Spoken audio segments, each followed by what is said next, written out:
izprovocējuši jūs drīzāk uz garīgām pārdomām. Es gribu izprovocēt jūs uz to. Nevis emocionāli uzpumpēt, un tad nedēļas beigās kā nolaist riepu, atkal vajag uzpumpēt. Nē, tā mēs nedarīsim. Galvenais satveriet šo informāciju, kas izprovocē jums pārdomāt par garīgām lietām. Labi, tāds mazs ievads samāds. Tad pirmo punktu. Mēs katrs piedzīvojam tādu momentu, kā dzīvojam savu kristīgo dzīvi, un reizēm aizdzīvojamies tā, kad liekas visi ir garlaicīgi, bezjēdzīgi un kāda tam visam jēga, jo nāves grēkus nedaru, lūgt es lūdzu, lasīt es lasu, un kaut kāda vienmuļība iestājās, ja, un evaņģēliski tam noteikti nevajadzētu būt, pēc evaņģēliskās mācības noteikti nevajag būt, tas ir signāls, ka kaut kas ir jāpamaina, un tieši, kas ir jāpamaina, es pateikšu, kā es vienmēr balstos uz tiem, kas ir Kristus briedums sasnieguši, jau uz tādiem autoriem kā Pāvils, protams, un bez bībeliskiem šiem te varoņiem ir arī daudz citi varoņi, par ko es esmu runājis, teiksim, Brančiņīnos, Ignātijevs, tad ir Jānis Zeltamute, tad ir Paisijs un Svētkalnietis un Pakāpnieks un visi šie te cilvēki, kas ir Kristus briedums sasnieguši. Un varētu kāds, kas orientējās šitajā lietā, pateikt, pagaid, bet tas jau bija vairāk priekš mūkiem. Un es jums varu pateikt, Bībele nav sarakstīta priekš mūkiem, bet viņi ir sarakstīta priekš visiem cilvēkiem. Jo nevar būt tā, ka tiesas dienā stāvēs viens mūks un otrs parasts ierīnas cilvēks, kas strādā varbūt lielveikalā par kasieru, un tagad Dievs saka, mūkam ir lielākas prasības, bet tu jau esi kasieris, ko tad tev? Ej, Dievs, viss ok, tas nekas tur pagrēku, bet mūkam mēs viņu paņemsim, izturināsim riktīgi, ja. Tā noteikti nebūs, ja Dievs nav liekuls, un atbildīgi tiek prasīt gan no vieniem, gan no otriem. Vienīgi mūkiem ir tas, ka viņiem ir varbūt lielāka pieredze daudzajādā ziņā, jo viņi sevi ir maksimāli pakļāvuši un ar to vien ir nodarbojušies, ja? Viņi nav strādājuši lielveikalā, viņi ir vienkārši nodarbojušies ar savu dvēseli. Un Dievs saka, atcerieties, kā Marta teica, viņi ir izvēlējusies to labāko daļu. Bija viens, kas apkalpo, ja, viss tās sanāksmes, visu, un tur nesājās paplātiem, trauks mazgāja, ir ok, bet ir cilvēks, kas ir izvēlējies to labāko daļu, ja, un mums ir jāizvēlās labākā daļa, līdz ar to arī Pāvils mudina ņemiet no manas piemēra, kā es cenos pēc Kristus, ja, un no tādiem, kas ir Kristus briedumus sasnieguši. Un līdz ar to uz šiem te autoriem arī skatoties uz evaņģeliskām patiesībām, es vienkārši to gribu jums pasniegt. Tātad, viens no tiem punktiem bija tad, kad ieejam tādā vienmuļībā, apnicīgumā, varbūt pat, es nezinu, es pieļauju, katrs kristietis to ir piedzīvojis, arī es neesmu izņēmums. Un liekas, neko es tādu nedaru, ja? Bet laikam mēs atceramies Bībelē rakstīts, lai mēs neesam kā mūļi vai kā zirgi, kam jāliek laužņi mutē, jo ir viena daļa ticīgie, kas saka, ja es kaut ko grēkoju, Dievs jau man parādīs, ja? Tas sanāk, ka tu esi stumjams un grūžams, ka tev vajag uzšaut pa pakaļ, ja? Vai tā kā zirgu iejūkt ar dzelžiem mutē, un tas ir briesmīgs stāvoklis, tam tā nevajadzētu būt, lai gan dzīvē tas gan reizēm notiek, jo es zinu, ka ir mani ticības brāļi, kas saka, ka ko tu, Sanda, tiem grēkiem, tu tur ūkšķerējies, tu baigi iedziļinies. Bet es jums pateikšu, ka Dieva vārds negrib, lai mēs esam kā zirgi vai mūļi, stumjami un grūžami. Tā ir bezkaunība arī jebkurā ģimenē, ja bērns skatās visu laiku uz vecāku reakciju. Vecāki ir pateikuši darīt to un šo, tu mēģini kaut kā tur izvairīties, ja atslāpināties, vai vienkārši lutināt sevi un darīt savu gribu, nevis to, ko vecāki tev pateikuši, kas ir jāizdara, ja, obligāti, tad tu mēģini kaut kā tā slaistīties. Un tad, kad nāk teica dusmīgi skatu, tad uzreiz tas čaklēsies, ja, un kas tāds ir? Tas ir vienkārši pretīgi un stulbi, ja, tas tāpat arī darbā, tev priekšnieks pasaka šitā, tu tā kā tāds, nezinu, pamuļits, vai kā tu tur vienkārši mēģini vairāk atpūsties, mazāk strādāt. Un, kad nāk priekšnieks, tad tu esi uzreiz pēkšņi čaklēs, ja? Kas tas tāds ir? Tas ir kaut kas riebīgs un pretīgs, es domāju, priekš jebkura cilvēka, līdz ar to mēs ticības dzīvē tā noteikti nedrīkstam darīt un to nevajadzētu darīt. Mums ir jāpacenšās, tad varbūt pārprasi, savam priekšniekam vai saviem vecākiem, kā tu gribēji, kā tu uzdod jautājumus, bet netaisi šitos te tekstīnus, ka tu tagad mēģini izvairīties. Un garīgā dzīvē ir līdzīgi, lai mums tas tā nebūtu. Tad viena no opcijām, ko iesaka ticīgie, tā laika ticīgie, viņi saka, protams, akcents ir uz pirmo lietnības punktu, attiecībā uz ēšanu, vai no skarbjā gavēnī, tur mums ir visiem savu pieredzi, un līdz ar to mūsu ēdienkārti ir jāizveido attiecīgi tai videi, kurā mēs esam. Un tas ir būtiski, mēs nevaram pārgalvīgi disciplinēties, kā, teiksim, tavs kaimiņš ticības brālis vai māsa, kas disciplinējās, tur ēd ļoti minimāli un tur konkrētos laikos un tā, Mums katram izveidosies sava ēdienkarte, pirmām kārtām ēdienkarte, apjomi, laiki, kad mēs ēdam un tā. Un lai mūsu acis būtu redzīgāks, es esmu kādreiz teicis tāds video par sevis aizliekšanu, mēs ar Jāneku kādreiz tur diskutējām, un viena no opcijām, lai mūsu acis ir tiešām redzīgāks, ir šie gavēņi. Vai otrs iemācīties mērenību, iemācīties disciplīnu tieši šī pirmajā punktā. Jo tad acis ir redzīgāks, garīgi, es par to runāju. Tu esi kā snaipers ar optiku, ka tu vari redzēt savu grēcīgumu izteiktāk. Un, ja mēs skatāmies iesaist grāmatā, tur, man liekas, kur tā noteikti 55. Vai 56. Neatceros vairs, es šo tēmu, šo punktu neesmu gatavojis speciāli, tāpēc mums nepateikšu precīzi tās rakstīts, bet tur arī teikts, kādi gavēņi viņam patīk, Dievam kādi gavēņi. Arī evaņģēlijā rakstīts, kādi gavēņi patīk, ka tu gavēji nevis lai rādītu uz cilvēkiem, un tad tu tāds pusdzīvs tur, es gavēju turos, baigais varots. Nē, iemācāmies mērenību attiecībā uz šo punktu. Jo kas notiek? Tad, kad mēs graujam šo dēmonu, šo iekārsēšanas dēmonu, atkarību, apsēstību, jo būsim godīgi, mēs visi esam šitajās važās, un no tā mums ir jātiek soli pa solim, pie tā ir jāstrādā, jātiek vaļā. Jo mums ir jāpabaro ķermenis, nevis jāizdabā ķermenim, tur ir starpība. Un tad, kad mēs vedam šo cīņu, tad šie dēmoni skrien uz citām istabām, ja tā var teikt. Tas ir, izstāstīšu tādu piemēru, ļoti man patīk, kā viens mācītājs runā, tad, kad mēs pieliejam balonu ar ūdeni, un tu saspiedi balonu vienu daļu, tad tas apjoms ūdens ir citā balona daļā, un tu tā saspiedi vienu pusi, un tur atkal izspiežās uz otru pusi, tu saspiedi to pusi, tur atkal tas bumbulis izveidojās. Ja tas ir līdzīgi arī, vai tu piepūti balonu vai ūdeni. No ūdeni tā izteiktāk to var redzēt. Un te notiek tas pats, kas ar mūsu dvēselēm. Tiklīdz tu vienu to daļu saspied, tad visi tie dēmoni, viņi iet uz citiem punktiem. Šiem 8 grēku mezgļiem viņi pārvietojās un paliek agresīvi. Sevišķi 5. punkts, kad kaut kāds aktivitātes sāc izdomāt, lai tikai nesēdētu mājās pie grāmatas un tev kaut kur obligāti ir jāiet un vientulība viņa baigi tā izteiktāk izpaužās, un tad tu vienkārši to var redzēt, izteiktāk redzēt, acis gaišs paliek, ja tavu acis ir gaišs, tad vismaz tavu miesa būs gaiša, kā ir Bībelē rakstīts, un lai tas būtu viens no veidiem, viens no daudziem veidiem, ir tieši, gavēņi, vai nu skarbais, vai nu vienkārši trenējamies mēreni, piedomāt, kontrolēt, disciplinēt sevi šī pirmajā punktā. Un tā, disciplinējot sevi, ejam uz augšu, visiem 8 punktiem.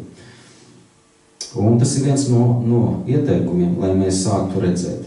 Vai nu arī ņemam, ir tāda grāmata, grēcinieku dienas grāmata, arī tā ir diezgan vērtīga, ko var pastīties. Un lasam grāmata, par kuras es runāju, ir tāda grāmata Dobrataļubija. Latviski viņa nav iztulkota, diemžēl, ko es jums varu ieteikt, mācieties krievu vai vienkārši klausieties, nākat šo draudzi, tas ir viss. Tātad, atkal, tā kā šis viss, aizved arī, principā, uz 3. punktu, aizved uz 3. punktu un aizved arī uz 2. punktu, par ko es runāšu.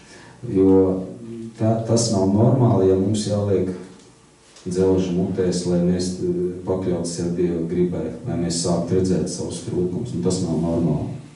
Tas ir ļoti, ļoti nepareizi. Saprotiet, kā ir sākotnēji, ka cilvēks atnāk pie Dieva, viņš redz savus trūkumus, tāpēc, ka lielākoties, cilvēki, kas tikko atnāk pie Dieva, viņi redz šos nāves grēkus, šos rupjos pārkāpumus, ko nevajadzētu darīt. Bet tad, kad cilvēks tiek ar to galā, viņš paliek kaut kādā mērā remdens, akls, un viņš neredz pārējos grēciņus. Nevelti atklāsmes grāmatā Dievs saka, kaut būtu augsts, labi, nevis augsts, vismaz karsts, bet ne remdens. Un ko nozīmē augsts, tie, kas nedzirdēja, vēl nevis pateikšu, kā jau es teicu, lai tu esi augsts pret pasauli, pret grēku, lai tu negrēkot, lai tu pakļaut sev Dieva gribai. Un karsts, tas jau jauniešu līmenis, ja tu neesi sasniedz Kristus briedumu, loģiski tev būs tas karojošais stāvoklis pret grēku. Un Dievs saka, labi, neesi augsts, vismaz karsts esi, bet ne remdens, jo remdenos es izspļaušu. Un tāpēc es vēlreiz saku, ka tas nav normāls stāvoklis, tad, kad mēs sākam neredzēt, jo par akliem, kā ir teikts, atceramies tos pantus. Labi, pāriesim uz 2. punktu. Uz 2. punktu.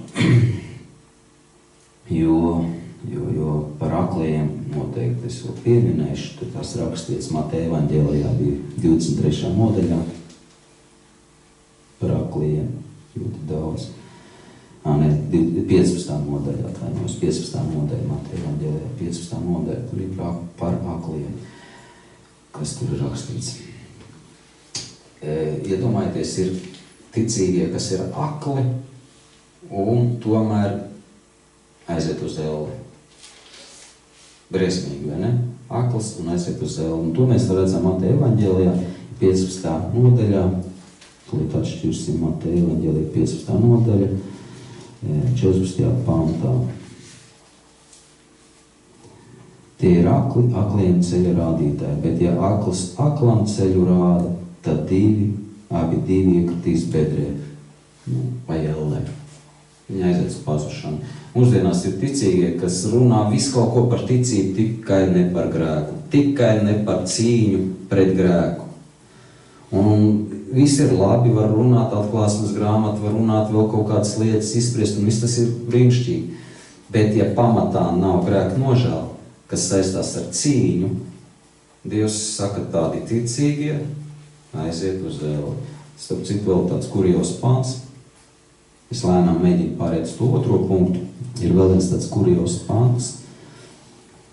Tajā pašā Mateja 23. nodaļā. 14. pants.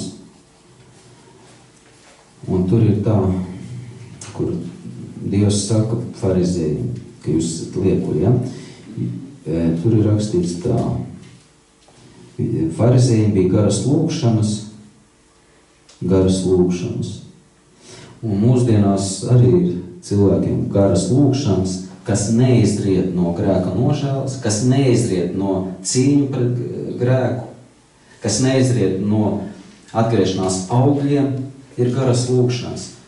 Mēs varbūt esam speciālisti, kad Kristus otrā atnākšana būs, un mēs tur studējam atklāsmes grāmatas, bet pašu galveno, ja mēs atstājam šo grēku nožēlu, kas nes atgriešanās augļus, ticīgs cilvēks var iesoļot ar visām savām lūgšanām uz elli.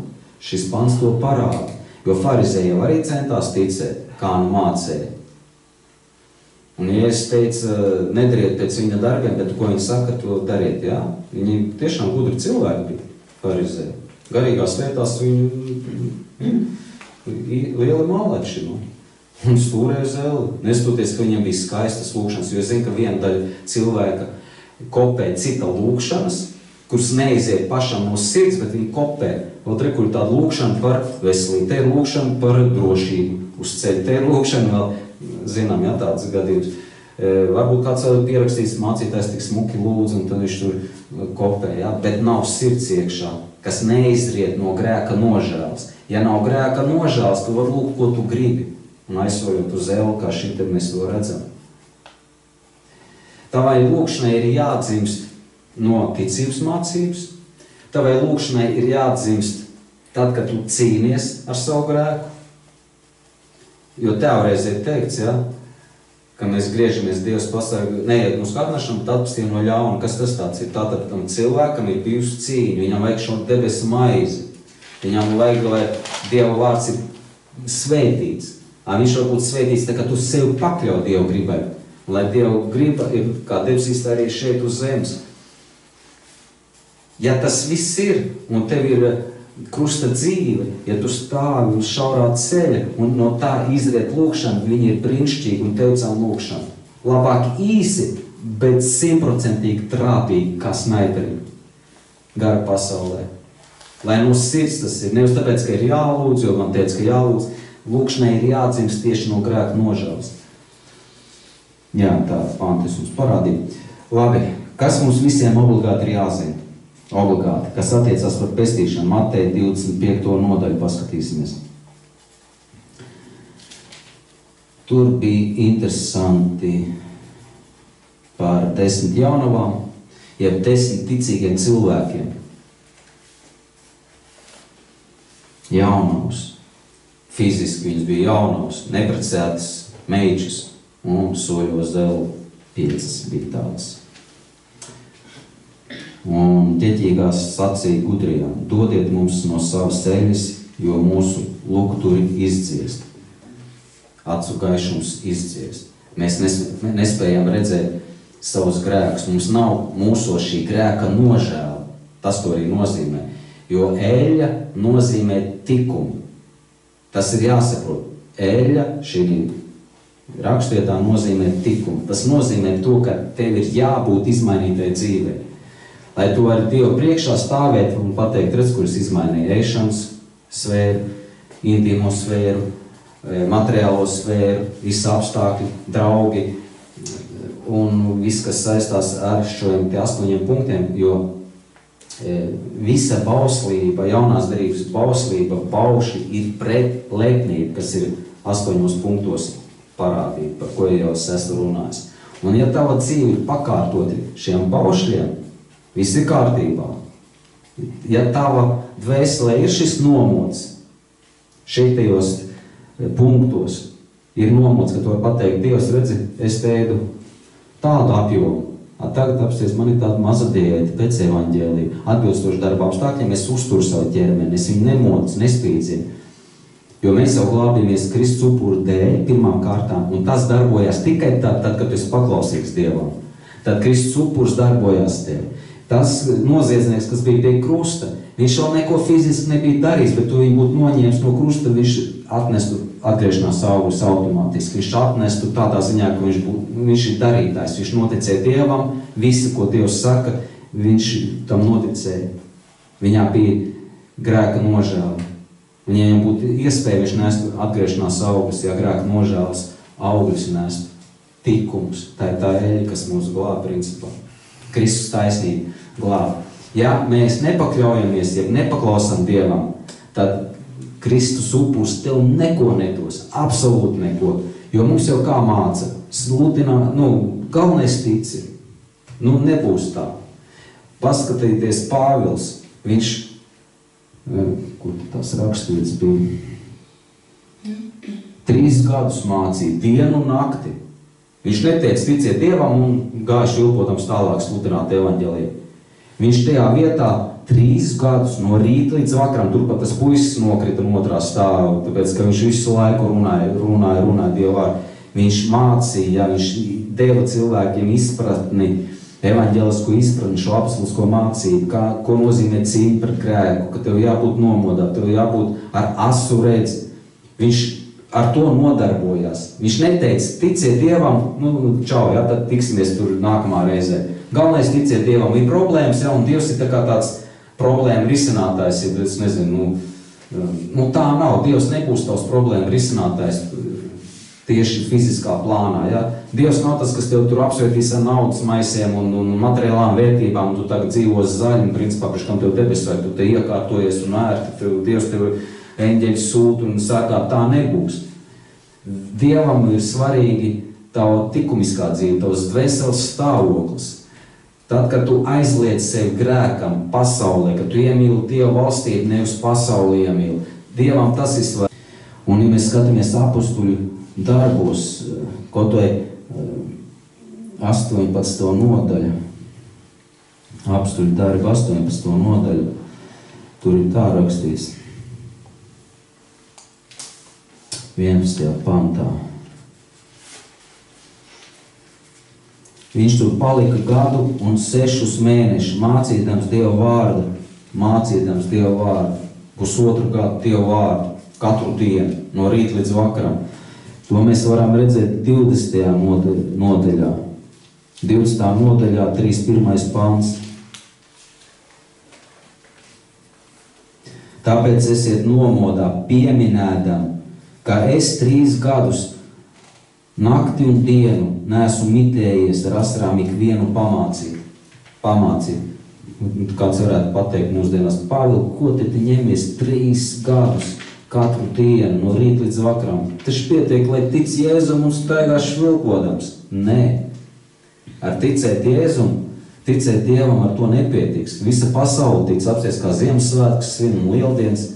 Vai tad tas nozīmē, ka viņi visi ir izglābti? Tā kā mums ir jābūt pārliecinātiem, kādā pozīcijā esam Dievu priekšā. Tas ir ļoti būtiski, lai mēs nepazaudējam šo eļu, nepazaudējam disciplīnu.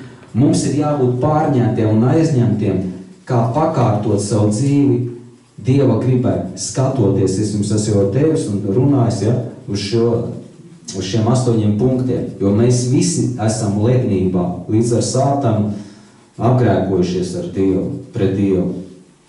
Visi esam apgrēkojušies, visiem trūks dievišķās godības, ja, kā ir rakstīts.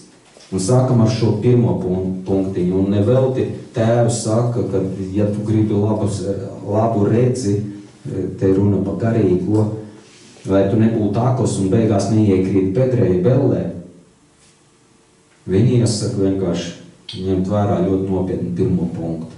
Pie tā ir jāstrādā. Lai tur ir disciplīna un lai tavu dzīves kārtība izmainās. Labāk, lai tavs leduskapis ir pustukšs, kas neizproducē tevi uz lieku reizi kaut kādā mēšanas iekārē. Jo es kādreiz teicu, ka ir 3 krusti, ja, un viens bija iekšējais krusts, un otrs bija ārējais krusts, un plus vēl Dievu gribu, tas ir pavisam citu līmeņu krusts ir jau. Un tu nevari kā farizēji tikai, teiksim, praktizēt ārējo krustu, jo farizēji ārēji ļoti ideāli izskatījās, nevainojami cilvēki. Un tur bija tīri tāda dievbība parastai tautai pret viņiem, jo taču ir apmācīti, gudri, izglītoti, jā, bet viņiem iztrūka iekšējais krusts. Un nevar arī būt tā, ka tev ir iekšējais krusts un ārējo tu esi nolicis novārtā. Tāpēc, ka ārējais, ko tu varēji darīt, ja tev bija kaut kādi drauģeļi, kas velk tevi uz grēka dzīvi, ja velk uz pasauli, atstāj tādus draugus, tas būs arī ārējais krusts. Ja tev tas televizors moka dienām un naktī, izmet viņu ārā. Ja? Vajag maksimāli pakārtot tā, lai nekas tavā dzīvē, cik tas no tevis ir atkarīgs, neizprovicē tevi uz kaut kādām pasaulīgām, grēcīgām lietām. To vajag maksimāli pakārtot, cik vien tas ir iespējams. Bet ar saprātīgumu, ja? Jo Dievs māca saprātīgumu. Tu nevari uzreiz tukšā istabā sēdēt un tev vairs neko dzīvē nevajag. Tāpat tev vajadzēs par to istabu maksāt, nodokļi, kaut kāda elektrība, ja, tur ar saprātīgumu. Bet runa ir vairāk, akcentam ir jābūt uz to, lai mēs maksimāli cīnītos, nestu atgriešanās augļus, par to ir runa. Un Pāvils, kas sludināja, viņš tieši ar to nodarbojas. Cik tam mēs te satiekamies mēnesī 2 reizes, jā, citreiz vairāk, citreiz mazāk. Un mums būtu jārunā tieši un konkrēti par atgriešanās augļiem. Tas būtu pats būtiskākais. Varam runāt par citām tēmām, bet ja centrā nav grēka nožēla, tad tas ir bīstams stāvoklis, tev vairs garantija nav. Dievs garantē tev pestīšanu, ka neviens neizraus no viņa rokas tev tikai tad, kad tu esi pakļāvīgs, tāds, kas paklausa Dievam. Jo, kā ir teikts, mani brāļi un man māsas ir tie, kas vārdu dzird un dara. Ja? Tie, kas dara. Ir daudz, kas dzird, bet nedara. Tāpēc es vēl vienreiz atgādināšu, ko es pirms tam teicu par pirmo punktu, ka lūkšanai ir jāatzīst tieši tā, ka mēs pakļaujam sev Dievu gribai. Lūkšanai ir jāatzīst tieši no šīs pozīcijas. Nevis tas, ka tu izlasīsi skaistu lūkšanu un tagad dragā no rīta līdz vakaram, tas būs baigs sekla. Man liekas pat bezjēdzīgi. Tātad par 10 jaunavām. Tur mēs atceramies to piemēru arī, kur Jēzus teica, ne katrs ieies Dieva valstībā, un tur jau konkrēti norādīts, laikam nešķirsim, tur daudz tās raksturītas. Tur konkrēti norādīts, ja, par to, kad atkāpieties no manas ļaunuma darītāja, kas ir ļaunuma darītāja, tie paši sliņķīši, kas zaudēja savu redzi un gaidīja iespējams. Es pieļauju iespējams, pēc, ka tur bija svaidījums, viņi tā kā slavēja Dievu un tur Dieva svaidījums bija uz viņiem. Iespējams, ka viņi gaidīja, pēc tāda principa, kā mūsdienās saka, Dievs jau tad uzrādīs vai parādīsies kaut ko grēko. Mēģināja būt par tādiem bakstāmiem cilvēkiem, kurus liek stumt un bakstīt. Un acīm redzot, ka viņi arī tā domāja, man tikai svaidījums, redz, es sludinu, lai tik cilvēki tic, un tur dziedināšanas un vakardēdienu pieņem, ja. Un iespējams, ka viņi arī gaidīja, ka tagad Dievs viņus bakstīs, stumdīs. Bet, tā ir pozīcija pilnīgi aplama. Un 5 jaunavas arī it kā ticīgas meičas, bet viņiem nebija eļa, nebija tikuma, viņiem nebija tiesas dienā, ko principā pēc būtības parādīt. Dievs, re, kur mana dzīve, re, kur mana ēšanas sfēra, re, kur mana intīmā sfēra ģimene, tieks ģimenes cilvēki, re, kur ir mana materiālā sfēra, ja man nav tur 5 mašīnas vai tik, cik ir nepieciešams. Jo, ja mēs būtu nemirstīgi, tad mēs iekārtojamies šajās zemes dzīvē vairākas mašīnas, un tur ir nodrošinājums, tur ir apdrošināšanas kompānija darbojās taviem īpašumiem, kustamiem, nekustamiem, tad tu apaudz ar īpašumu, tā iekārtojas. Tas ir, ja tu esi nemirstīgs. Un ja tu esi nemirstīgs, tad tev arī nav jāklausās mani, protams. Bet ja tu esi mirstīgs, tad mums jāsaprot, ka mēs atstāsim šo ķermeni, šo zemes dzīvi un dosim norēķinu Dievu priekšā. Un ja šīs zināšanas tu apraksi, kā tas viens muļķītis, kā Dievs saka, muļķītis, tad tu esi uz elli. Ja tu zināšanas saproci, tev ir zināšanas, tu gudrs, bet nepraktizē ticības dzīvi, tu ej uz elli. Atceramies to rakstvietu, kur Jēzus runā, ja? Kam tie talanti bija izdalīti, kas tie pa talantiem, tas ir gribspēks. Ja? Viens saka, man jau nav tāds gribspēks, nevar uzvarēt grēku. Ja, kāds ir, kā tur brālis, tur uzvar, viņš tur baigi gavēt, tur baigi svaidīts, un tu tā skaties. Bet tas nedos nekādu attaisnojumu tev. Ja tu paliec sliņķis ar to, kas tev ir dots, ar to pašu mazo gribspēku, un tu neko nedari, un tu pat nedomā, tev ir vienaldzīga pozīcija, tu soļos uz elli. Un Dievs pateiks, tu esi muļķis, tu apraki savu talantu, savu zināšanas. Un te neiet runa par to, ka tev jāuzvar visi grēki un ka Dievs prasīt tev uzreiz totālu uzvaru. Tev pirmkārt pieredze nav. Ja tev no bērnības sludināt tas, ko es tagad runāju, tad ir pavisam cita līmeņa dzīvesveids tev būt. Bet mēs visu mūžu esam dzīvojuši bezatbildīgi, nevērīgi attiecībā pret ēšanu, to mēs varam pastīties, ja? Katrs savu dzīvi attiecībā uz intīmo, uz materiālām lietām, uz finansēm un uz vispārējo. Daudzas lietas, kas mums likās normāli, ka mēs tur garlaikojamies, mēs nogalinām garlaicību, kā pasauli reklamēt tur vai kaut kādas lietas darīt, tad tev nebūs garlaicība. Kas tie tādi ir? Mēs nezinājām, ja cilvēki dzīvoja tumsā. Es dzīvoju tumsā, es domāju, garlaicība tāda parasta lieta, Ne, tie ir ļaunie gari, kurus jādzen projām no tavas dzīves. Tāpēc, ka kristietībā nevar būt garlaicība, tāpēc, ka Dievs devis instrukciju, Dievs māca mums, kā pakļaut sev Dievu gribai. Labi, bišķi aizvirzījos. Vēl vienreiz tāds Marka evaņģēlijā, Mēģināšu īsāk, laikam es ilgi runāju. Jo, ja mēs neredzam savus grēkus, loģiski mums arī Kristus vairs nav vajadzīgs, tāpēc, ka priekš kam Kristus, ja cilvēks netaisās atgriezties no grēka, ja? Ja viņš necīnās ar saviem grēkiem, tāpēc būtības ticīgam cilvēkam Dievs nav vajadzīgs, pēc būtības viņš necīnās ar grēkiem. Priekš kam Dievs tev ir vajadzīgs? Tu necīnies ar grēkiem, tu dzīvo kā lielākā daļa, visu pa straumītē, kā grib tā dzīvo, ja? Tev Dievs reāli nebūs vajadzīgs.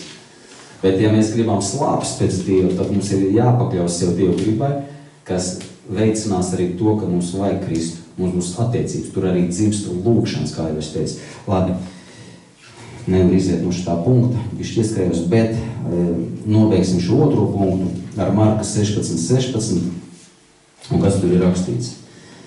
Marka evaņģēlijas 16:16.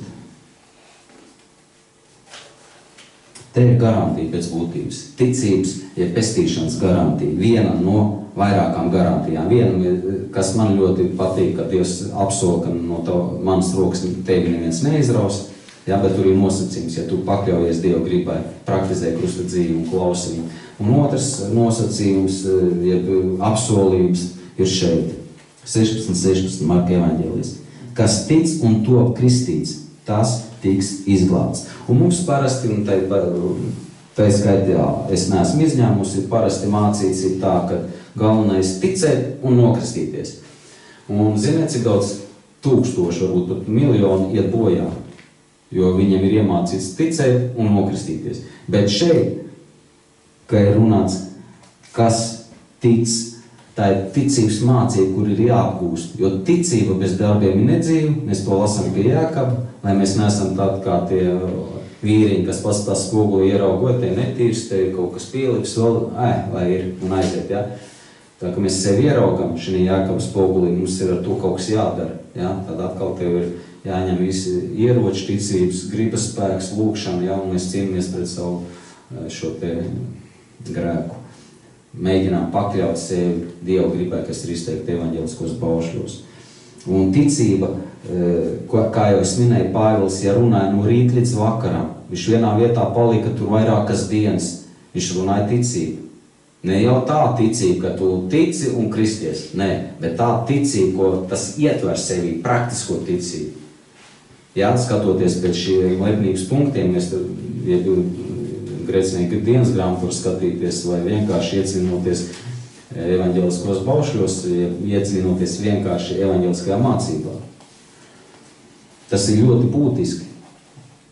Un tad, kad mēs tā ticam un kristējamies, Dievs garantē tev pestīšanu. Ja mēs tā kristīsim, jo kristības, ūdens kristības tā ir apzināta ar pilnu, cik tas ir iespējams izpratni, ka tu nokristies ūdenī ar tādu apziņu, ka tu neatgriezīsies vairs pasaulē, ka tu neatgriezīsies pie saviem veciem grēkiem, bet tu cīnīsies kā ievainots zvērs, agresīvi, nežēlīgi cīnīsies pret savu paša grēku. Ja tas nenotiek, tad tavu kristība, nenes nekādu labumu. Es zinu, ka es kādreiz nokristījos, nezinot šo visu, ko es jums stāstu, bet tas nenozīmē, ka obligāti uzreiz jākristās vēl vienreiz, ar katru reizi, kad tev izpratni pienāk klāt. Vienkārši praktizē ticības dzīvi, jo galā tu esi Dievam pateicis, jā, caur ūdens kristībām. Jā, tu varbūt vairākas gadus neesi to saprats, neesi to praktizējis, tad šodien, kad tu dzirdi šo evaņģelisko vārdu, cīnies pret savu pašu grēku, ne tikai pret nāves grēkiem, tiem rupjiem pārkāpumiem, bet pret visiem grēciņiem, jo mazie grēciņi audzē lielos grēkus. Tas nozīmē, ka cilvēks, ja viņš ir bezatbildīgs pret saviem maziem grēciņiem, tad būs kaut kāda diena, kad tiks noparietināts lielais grēks un cilvēks iekrīt lielā grēkā. Un mēs to redzam pie daudziem mācītājiem, ko to ir Džimijs Vagards, kas ir Džimijs Vagards, ja? Sandejs, kas bija Ukrainā. It kā sākums bija labs, viss tur forši, ja, un viņš kaut kur iekrīt. Kāpēc? Tāpēc, ka nebija uzmanīgi vērst uz maziem grēciņiem, jo mazie grēciņi paparo lielos grēkus. Un tā ir kaut kāds brīdis katra cilvēka dzīvē, ne tikai tādiem mācītājiem, arī tavā dzīvē, tas var tā iestāties, ja būsim bezatbildīgi attiecībā pret maziem grēciņiem. šie mazie grēciņi pabrūtos lielos. Un tad, kad tie lielie jau nobrieduši, tad cilvēks krīt ar lielu blīkšķi. Un lai tas tā nebūtu, mēs cīnāmies ar visiem grēkiem, sākotnēji ar tiem dominējušiem, un tad ejam pēc šiem lepnības punktiem uz augšu. Tātad, kas tic un top kristīts, tas tiks izglābts. Tieši tādā izpratnē, kā Pāvils mācīja, cīnīties pret grēku, redzēt savu grēku, kā redzēt savu grēku, ko darīt. Visa tavas dzīves sfērai jābūt evaņģēlijas skartai, un Dievs tev garantēs. Ja? Jo nebūs tā, ka tev ir atturības tikums, un tu tur lielies. Nē, Dieva priekšā tava dzīve runās tavā vietā. Šeit ēšanas ziņā bija kādreiz tā, tur vairākas tortes, teiksim, manā gadījumā es tur tortes ēdu, nebēdu, man nav dzimšanas dienas, tāpat nopērk, apēd tur ar pienu, jā, jau kondensēto pienu, tur vairākas tās burciņas, jā, saprotu, un tad tur ir pārēdies, tad vajag dikši jostu pataisīt vaļā, jā, bet tagad es ar to cīnos. Liekas, ko tur Sandi ņemies, jā, liekas. Neesi tu ne pončiks, nekas, ko tur ņemies, dzīvo kā visu, ne?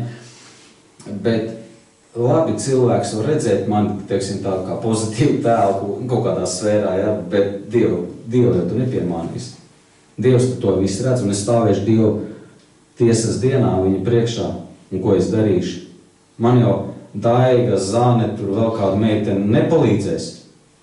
Viņi varētu pateikt Dievs, bet redz, kā viņš tur, jā, viņš Dievs, viņš nav tās pončiks, viņš baigi priekšzīmīgs un tā.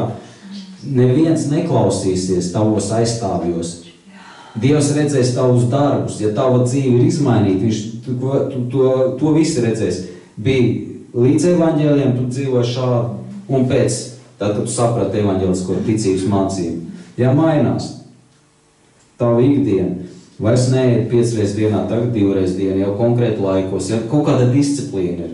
Un to Dievs redzēs. Tas ir tikai viens punkts, kur vēl ir 2., 3., visi 8 punkti un apakšpunkti. Tas viss būs kaut dēlns Dieva priekšā. Un līdz ar to, ja mēs saprotam, ko nozīmē ticība un kristamies, mēs esam gatavs, mēs sakam Dievam, jā, un mēs kristamies, pieņemam ūdens kristību, tā būtu ideāla un pareiza forma, Dievs garantē, ka tu izglābsies. Bet, ja tu tic tikai pļāpāšanas pēc, tā kā farizē, viņiem pat lūkšanas bija, ne tikai pļāpāšanas pēc, viņiem pat lūkšanas bija. Mēs rādīju to pantu, un viņi iet uz eli. Tā kā ticība grieķu versijā, ja, nepalīdzēs neko daudz. Viņai jābūt apakšā pamatojums. Gatavībai atgriezties no grēka, gatavībai nest atgriešanās augļus. Ja šis te nav, tu vari ticēt, kā tu gribi, un tāpat aizsojos uz eli. Es jums rādīju tos pantus. Tas bija tas 2. Jā, pastīsimies 2. korintiešiem 4.11. 2. korintiešiem 4.11. Pāvils apliecinās tas, ko es jau visu laiku teicu, ka viņi ir nepārtraukti nodoti nāvē, kas ir viņi, tie ticīgie, ir nepārtraukti nodoti nāvē. Tā ir tā krusta dzīves sevs aizliekšana. Kā jau es teicu, arī tas, kas bija pie krusta jau fiziski, ja viņš bija gatavs sevi nodot nāvē Kristus dēļ. Tas ir nest atgriešanās augļus. Bet viens arī bija kā krustā sists, bet viņam nebija gatavība sevi 100% nodiet Dievam, un viņš aizgāja bojā. Tas otrs noziedznieks, kas Kristum bija pa 2. rokā. Nebija tā. Mums ir jānodarbojās, jāstudē un jāpraktizē. Tu nevari praktizēt, ja tev nav pamatojums. Varbūt tās vairākas dienas iecinies mācībā, mēģini saprast, kā tā laika ticīgie dzīvoja, kā mācekļi dzīvoja. Un no tā izējot praktizēt, apzināti ar izpratni. Nevis tikai tāpēc, ka tā vajag darīt un pats īsti nezinu, kāpēc. Ja? Tas neies cauri. Jo mēs nesam atbildīgi par savām rīcībām. Mums ir jābūt precīzi skaidrībai, ko Dievs no mums pieprasa katrā dzīves situācijā. Un lai tas būtu, mums ir jāzina šī ticības mācība no visām šķautnēm. No visām, jebkuras šķautnes. Vienu lietu mums vajag apskatīt no visām pusēm. Mums jābūt tik zinošiem šitajā te Vai mēs, kā Bībele saka, būtu spējīgi atšķirt labu no ļauna? Parasti mēs neesam spējīgi, tāpēc arī grēkojam. Mēs neesam spējīgi izšķirt, kas ir labs un kas ir ļauns. Kāpēc? Jo nav bāze, nav zināšanas, un cilvēki bieži vien slinki, viņi negrib studēt. Es ieteiktu vairāk studēt, nevis lūgt, tikai tāpēc, ka ir jālūdz. Nevajag patrons šaut pa tukšo principā. Lūkšanas kā patrons šaut pa tukšo. Labāk precīzi, 100% un ar garantiju, ka tu lūdz, tu jūti, ka tev atsaucās iekšā. Es domāju, ka mēs esam visi piedzīvojuši, kad lūdzam par tuvāko kaut vai, ja? Vai par kaut kādām lietām konkrētām, mēs jūtam, ka mums atsaucās. Ka mūsu būtība ir tajā lūkšanā iekšā. Labāk šādi, maz, bet ja mēs lūdzam, tad lūdzam tā kā tas ir, būtu, tā kā 100%, lai tas ir. Lai tev jūti gandarījumu iekšpusē. Lai nesanāk beigās kā farizējiem, ka viņi lūdz un ar visām lūkšanām aizsoļo zeli. Tātad pārējām uz 3. punktiņu, es jau principā pārgājis, ja? Tā ir tā neatlaidība. Un ja kāds saka, bet es jau nevaru, tā kā tu tur un tā, visi var. Katram ir dots talants. Tā kā mēs griežamies pie Dieva, mums katram ir dots talants, cik mēs spējam iznīcināt Sātana darbus savā dzīvē. Ja tev ir viens talants, tev ir švaks, gribspēks, esi neatlaidīgs. Vienkārši esi neatlaidīgi. Jo neatlaidība agri vai vēlu novadīs tev Dieva valstībā. Tik līdz tu atslāpinies, tik līdz tam visam met ar roku, un tev kā saka, es jau nevaru, es jau neesmu tāds ticīgais. Viss tu esi zaudējis, jo te jau Dievs, es vēlreiz atgādinu, viņš nepieprasa, lai tu būtu super čempions. Tu tāpat būsi caur neatlaidību, pat ja tev ir viens talants, tu tāpat aizsniegs. Mēs varam pasīties, skatāmies, Pāvilam, apostolim Pāvilam bija vairāk talanti. Mozum bija varbūt viens talants. Viņam 40 gadi pagāja, līdz viņš bija spējīgs pakļaut sevi maksimāli Dievu gribai, ja? 40 gadu pagāja. Tas nozīmē, ka viņam bija švakāks gribspēks nekā Pāvilam. Pāvilam 14 gadu pagāja. Nē, protams, jaunā derībā tur ir svētā gara kristība un viss tas pārējais, tas skaidrs, jā. Mums ir tā kā bišķi labāka pozīcija. Bet ideja tāda, ka neatkarīgi, cik tev tas gribspēks liels, cik tev tā apņemšanās, cik tev tā ticība liela, mēs visi spējam ieiet Dieva valstībā, visi spējam. Jā, tas ir laika jautājums, kāds ātrāk, kāds vēlāk. Ja? Es tieši domāju par Kristus briedumu sasniegt. Un kā garantija, ja mēs virzamies pareizi, tad Dievs dod garantiju Dieva valstību. Viņš dod garantiju. Mēs visi spējam. Tā kā nedomājiet, es tev mēģināju 100 reizes, jau nezinu, varbūt visu mūžu, tad mēģina, nekas nesnāk. Mēģina vēl. Mēģina vēl, ir ļoti daudz piemēru, kur cilvēks tur gadiem cīnās, kaut vai ar otro punktu netiek galā, ja? Un tad pienāk kaut kāds brīdis, ka viņš vinnē, uzvar šo atkarību. Protams, viņš iet tālāk, protams, viņš studē, protams, viņš nodarbojas ar garīgām lietām. Tas jau nav tā, es uzvaru un tad staigāšu vilpotams. Tas ir cīņas, jā, cīņas. Jo cīņas, kā Pāvils saka, es mirstu ikdienas, jā. Ja es saku, jūs nebūs dzert to biķeri, ko es dzeru, bet jūs dzersiet to biķeri, jā. Ne 100%, bet dabūsiet dzert. Mēs pieņemam vakarēdienu, mēs, protams, pieņemam arī visas ciešanas, kas saistās ar šo garu pasauli. Pieņemsiet ciešanas, kur tu jūs liksieties. Gribi dalību Kristus ciešanās. Lūdzu, tevi uzbruks grēks. Tāda tik nežēlīga uzbruks, ka tu pats brīnīsies. Es maz nezināju, ka es esmu tik grēka atkarīgs. Man pašam bieži vien ir pārsteigums. Es reāli domāju, kas ir pirmais grēks sīkums, ja tur otrais, kas tur, negrēkoju visu. Bet tiklīdz tu sāc cīnīties, tad sajūta, ka viss ēlī ir pret tevi. Un kāpēc ēlī ir pret tevi? Tāpēc, ka tu desmitniekā trāpi. Tu darbojies ar savu sirdi. Tu maini sevi ar Kristus žēlastību un palīdzību. Tu pakļauj sevi. Tu nešos atgriešanās augus, un tā vienmēr ir milzīga cīņa. Tāda neatlaidība. Un nepārtraukt būt Dieva vārdā. Pretējā gadījumā mēs zaudējam redzi. Būt Dieva vārdā, viens, kā es teicu, ir gavēņi, ja? Mērā nēšana. Un otrs būt vārdā. Vārdā, nepārtraukti. Kad tu apskat ticības mācību no visām pusēm. Ideāli, ja visus ieročus mēs pielietojam pret Sātanu, ja? Ideāli. Tā kā, mēs vienmēr runāsim par šīm tēmām, tāpēc, ka mums šī tēma ir jāzina tik labi, jāpārzina no visām pusēm, lai mēs būtu par svētību arī tuvākajiem. Ne tikai ar savu dzīvesveidu, bet, ka mēs runājam, mēs varam viņiem ieteikt gudras, labas lietas.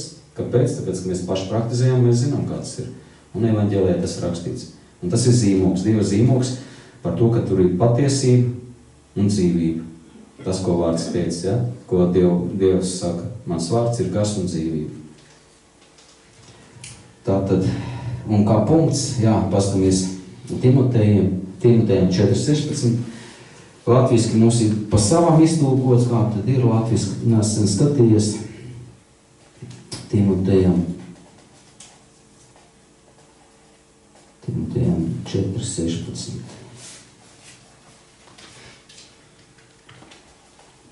Tas ir pirmais Timotejs. Ja?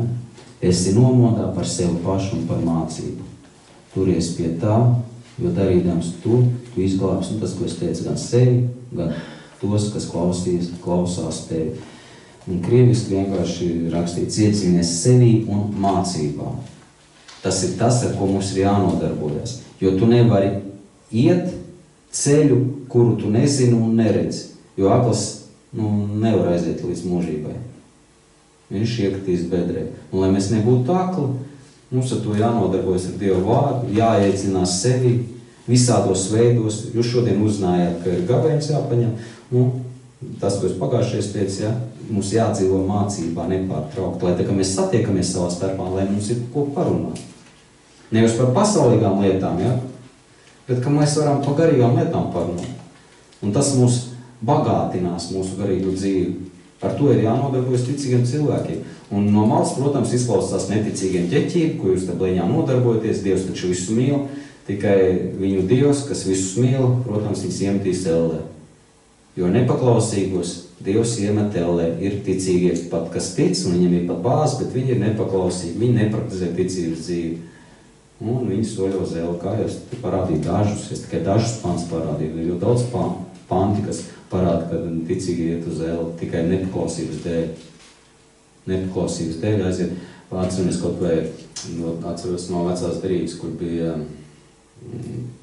ebreju tauta, kas aizrāvās ar netiklību. Cik tur bija 1012 aizgāja uzreiz bojā. Diezgan daudz tur aizgāja riktīgi. Zeme atvērās un viņi aizgāja bojā. Ticīgi cilvēki izgāja no Eģiptes zemes. Viņi nodevās netiklībai un aizgāja bojā. Un es pateicīgs Dievam, ka tu nesi aizgājis bojā savu grēku dēļ. Nesi tur kādā avārijā ciets. Nesi tur ar veselību tā ciets, kad aiziet bojā un nepaspēja atgriezties. Tā ir milzīgi Dieva žēlstība, ka viņš ir pacietīgs pret mums. Pasties, kā vecajā derībā, tur cilvēki gāja bojā. Krīt kaut kādās iekārās un gatavs. Zem atvarās un visi cilvēki nav. Mums par brīdinājumu. Cik Dievs ir bijis pacietīgs, ka mēs esam dzīvojuši grēcīgu, pagānisku dzīvi un nav tevi iznīcinājis, Nav atļaus Sātanam tevi iznīcināt. Jo Dievs jau kontrolē Sātanu. Tas jau nav tā, ka Sātanam, ka viss ienāk prātā, to viņš tur dara visāds neiedzības. Vienkārši Dieva žēlstība ir par tevi. Tik līdz viņš noņems nostāns, Sātans tev saplosīs, vai ar veselību, vai ar nelaimes gadījumu un tā tālāk. Nenokaitināsim Dievu ar saviem grēkiem. Ja mēs nokaitināsim Dievu ar saviem grēkiem, principā tas ir ļoti bīstami, tāpēc, ka tava dzīvība ir uzreiz apdraudēta automātiski. Tas ir tas, ka tu esi jauns, 20 gadīgs, 18 gadīgs, bet tu nokaitini nepārtraukti, ignorē, domā, pēc tam atgriezīšu, visu laiku atliec, Daudz pat nesagaida to dienu, kad viņi var atgriezties no grēka. Visu laiku spēlējas ar grēku. Un Dievs saka, visu piegriez, visu žēlstība priekš tevis ir beigusies. Viņš noņem savu roku un Sātans saplos tevi ar slimību, ar nelaimes gadījumu. Sirds apstājās, apēd neizto sēju, varbūt tas, lasīja bērzlapīts un apēd indigo sēju. Viss kaut kas. Tā kā mums jābūt visu laiku gataviem Kristus atnākšanai. Tas nozīmē būt nomodā, studēt Dievu vārdu un cīnīties ar grēku. Jo, ja mēs to nedarām, principā mums Kristus pēc būtības vairs nav vajadzīgs. Ja mēs necīnāmies ar grēku, priekš kam tev Kristus vajag? Labi, tas arī viss šodien, ko es gribēju pateikt. Paldies par uzmanību.